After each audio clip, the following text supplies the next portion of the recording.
Rational اور scientific societies میں کبھی بھی کانسپائریسی تھیوریز پر یقین نہیں کیا جاتا، اور اگر ایسا ہوتا بھی ہے تو وہ لوگ آپ سے فیکٹس اور ڈیٹا ڈیمانڈ کرتے ہیں۔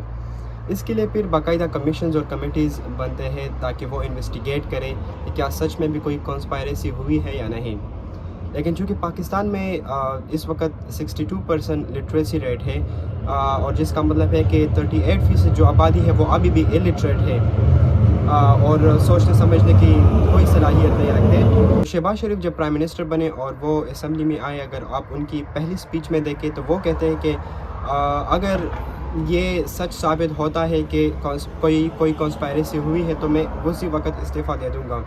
اور انہوں نے پیشکش بھی کی کہ آئے ہم انویسٹیگیشن کرتے ہیں، جو کہ ٹکرا دی گئی ہے پی ٹی آئی کی طرف سے۔ تو اگر ایسی کوئی کانسپائریسی ہوئی بھی ہے تو پھر کیوں پی ٹی آئی اس کی فیور میں نہیں ہے کہ وہ انویسٹیگیٹ کرے اس کو؟ چونکہ آج D G I S P R کی سٹیٹمنٹ بھی آ گئی کہ نیشنل سیکیورٹی کونسل کی طرف سے ایسی کوئی ذکر نہیں کیا گیا کہ کانسپائریسی ہوئی ہے، اور نہ ایسا کوئی ورڈ یوز کیا گیا ہے۔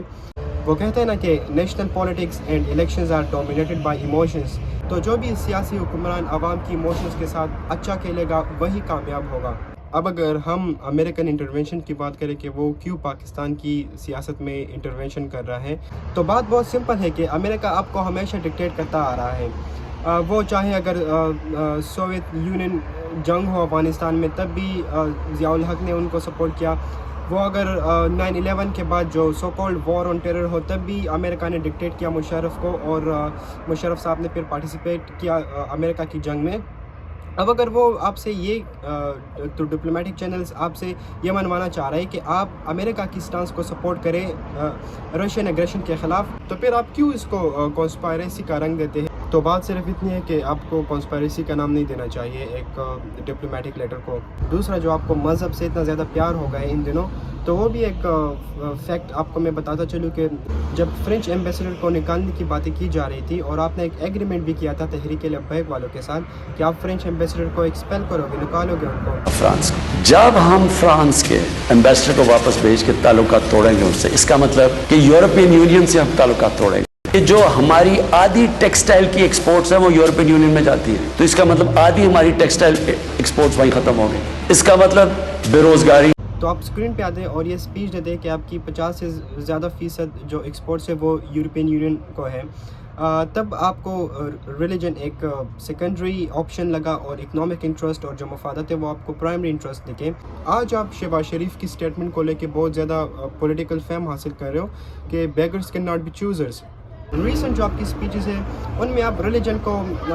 پہلے ترجیح دیتے ہو، اور جو اکنامک انٹرسٹ اور باقی جو مفادات ہیں ان کو آپ نے سیکنڈری آپشن میں رکھا ہوا ہے۔ تو اس سے یہ بات صاف ظاہر ہوتی ہے کہ آج آپ کو عوام کی سب سے زیادہ ضرورت پڑ گئی ہے، کیونکہ آپ نے جو 3-4 سال میں عوام کا جینا حرام کیا تھا، تو جو 3 سال کا پرفارمنس تھا ان کے بنیاد پر تو عوام کا آپ سے اعتبار بالکل اٹھ چکا تھا، اور عوام آپ کو ایز اے ویلن ٹریٹ کر رہے تھے کیونکہ آپ نے ان کا جینا حرام کیا تھا۔ اس کے علاوہ اگر پریویس حکومتوں میں پیٹرول قیمتوں میں 2 یا 3% کا بھی اضافہ ہوتا تو آپ ٹویٹس پہ ٹویٹس کرنے آ جاتے تھے اور حکومتوں کو بدنام کرتے، تو وہ تو ایک فیکٹ تھا، وہ تو آپ کا ایک پولیٹیکل رائٹ تھا جو کہ آپ نے کریکٹلی یوز کیا۔ لیکن جو آج عوام کو آپ کی حکومت میں ایسے دن بھی دیکھنے پڑے جب آپ نے پیٹرول میں 10 روپے کا اضافہ بھی کیا، تو عوام کی نظروں میں تو آپ بالکل گر گئے تھے ان 3 سالوں میں جو آپ نے کارکردگی دکھائی تھی۔ لیکن چونکہ آج آخر دنوں میں آپ نے وہ فیم پھر سے گین کرنے کی کوشش کی، کیونکہ آج آپ اینٹی امریکنزم پہ لا رہے ہو، اور دوسری بات ہے کہ مذہب کارڈ استعمال کر رہے ہو، جو کہ ایک قسم کی اوپیم بن چکی ہے پاکستانی عوام کی۔ پاکستان میں اگر آپ مذہب سے زیادہ پیار کرتے ہو، اور دوسری بات یہودیوں کے خلاف یا امریکہ کے خلاف باتیں زیادہ کرتے ہو، تو آپ کو ہمیشہ پہلی ترجیح دی جاتی ہے عوام کی طرف سے، اور یہی چیزیں عمران خان بہت اچھی طریقے سے جانتے ہیں، اور وہ جو عوام کی ایموشنز ہیں ان کو بہت اچھے طریقے سے یوز کر کے ان کے مائنڈز کو ہائی جیک کرتے ہیں، اور تبھی آپ دیکھتے ہیں کہ پچھلے 3 سال میں جو انہوں نے پرفارمنس دی تھی، عوام کتنی زیادہ ان سے ناراض ہو گئی تھی، اور اب جا کے عوام پھر سے، جو کہ ابھی پشاور جلسے میں آپ نے دیکھا بہت زیادہ عوام وہاں پہ اکٹھی ہو گئی تھی، کیونکہ آپ ان کو ایک قسم کی نشہ دے رہے ہو، مذہب کا نشہ دے رہے ہو، اور امریکہ کے خلاف جو آپ باتیں کرتے ہو کہ میں یہ کر دوں گا، میں وہ کر دوں گا، یا ہمیں کوئی آپ کون ہوتے ہو ہمیں ڈکٹیٹ کرتے ہو، تو یہ تو آپ عوام کی وہ ایموشنز کو اپیل کرتے ہو نا. تو جب آپ ایموشنز کو اپیل کرتے ہو تو پھر عوام بھی آپ کے ساتھ کھڑی ہوتی ہے اور اس لیے آپ ان سے فائدہ لیتے ہو. تو بات یہ ہے کہ یہ تقریباً پروف ہو چکا ہے کہ امریکہ نے کوئی سازش آپ کے خلاف نہیں کی ہے، بلکہ آپ ان کے خلاف سازش کر رہے ہو اور آپ عوام کے ایموشنز کے ساتھ کھیل رہے ہو. ان کو یہ بتانے کی کوشش کرتے ہو کہ امریکہ آپ کا دشمن ہے. تو یہ جو آپ اینٹی امریکن نیریٹو چلا رہے ہو اور پورے ملک کو یہ بتا رہے ہو کہ امریکہ آپ کے خلاف سازش کر رہا ہے، تو یہ آپ نہ صرف پاکستان اور امریکہ کے جو تعلقات ہیں وہ مزید خراب کرنے کی کوشش کر رہے ہو،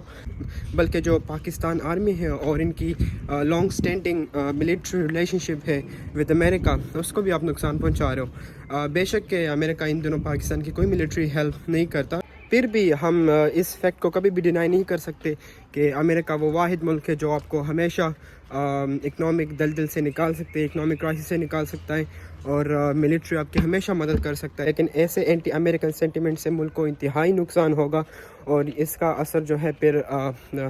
in a long term دکھائی بھی دے گا. And I think we should refrain from any that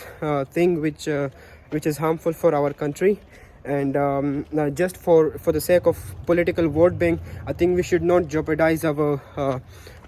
economic and political relations with any state, and especially with the big powers, because you cannot invite red towards yourself. And I think with such political and economic instability, we cannot afford any damage done to the country. And being good citizens, we must act responsibly. And for people like us who can just hope for better things to happen, but unfortunately it hasn't been so.